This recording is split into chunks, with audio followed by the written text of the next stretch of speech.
This is our daughter, Courtney. She's been working out of state for the last 3 months, and on her way home, put in her request for her mama's good cooking.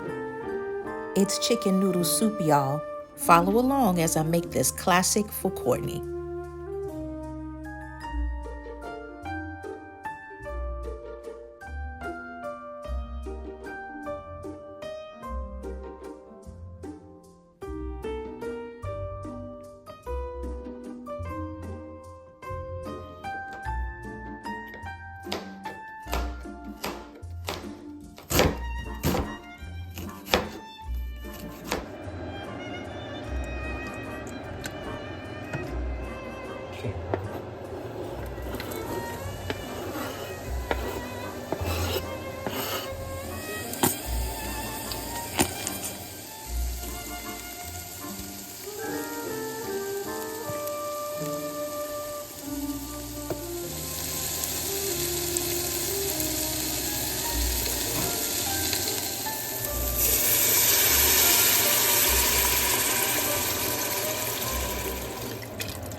Welcome home, Courtney.